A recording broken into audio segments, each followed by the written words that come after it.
anyone trying to connect with me metaphysically, which I do not advise, I will explain some of the problems I'm experiencing in case they do connect with me and run into all the booby traps that a lot of people do when they try to connect with me. The stalkers are embedded in parts of my energy. Their perception is an attack. While latched onto parts of mine and Lily's energy, they're parts of Lily that flow with me. Their hatred lowers the vibrations of our energies, and over time they begin using our energies for ideas to progress their original conquest of slavery, suffering, and the destruction of all. I know it sounds like it's taken out of a movie, but it is. I am being as truthful as I can be.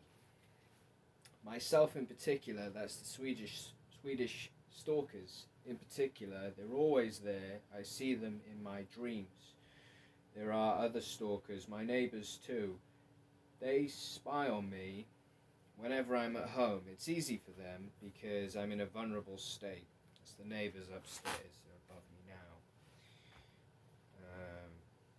It's easy for them because I'm in a vulnerable state from the Swedish stalkers.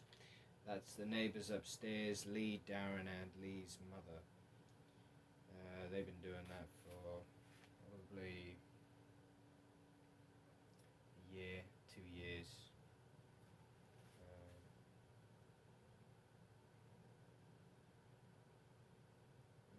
More so in the last year.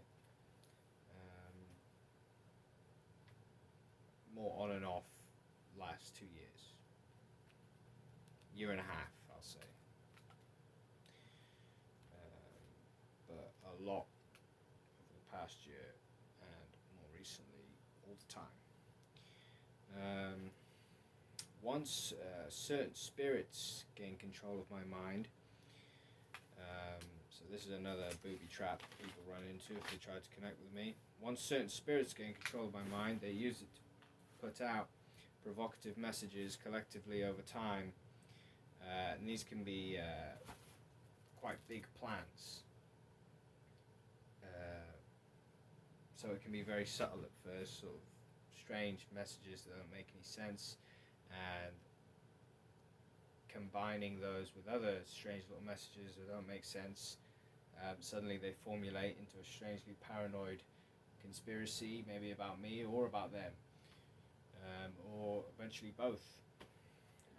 And then, of course, those can formulate into another with another message or other kinds, and on it goes. So once certain spirits gain control of my mind, they use it to put out provocative messages collectively over time. These messages culminate into a planned attack. These attacks are usually based on weak spots of the people these telepathic messages are directed at. Their insecurities.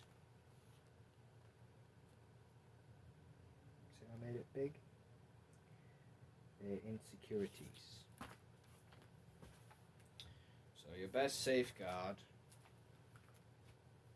other than not stalking me, is authentic behavior, which does involve not stalking me. Strangely enough. And now a new problem that I've been facing for a while, which I have spoken about.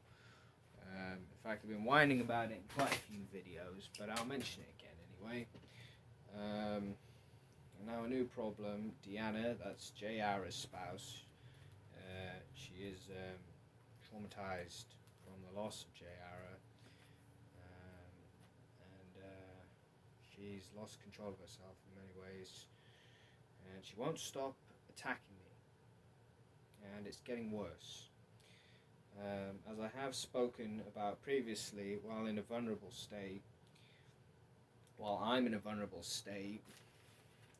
as I often seem to be, she has gained access to my crown, sacral, and most of my back.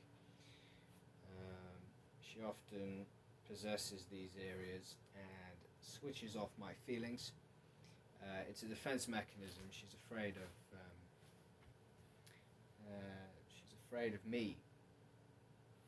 She's afraid of my existence.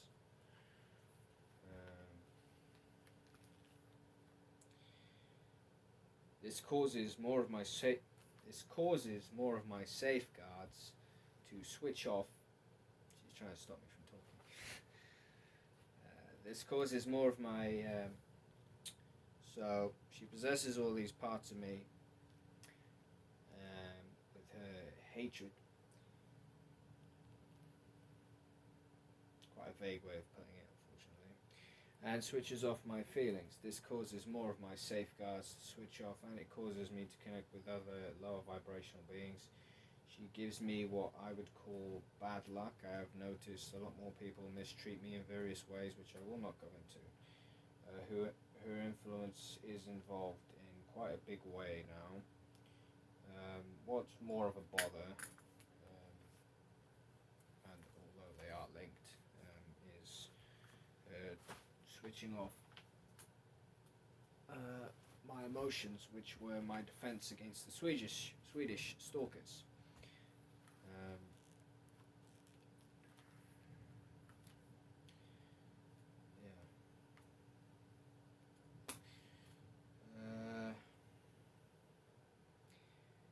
She has become a serious threat to my ability to help anyone.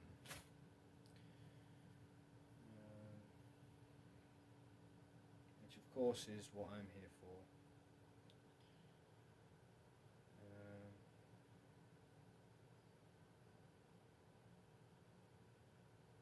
I'll be saying a lot more on that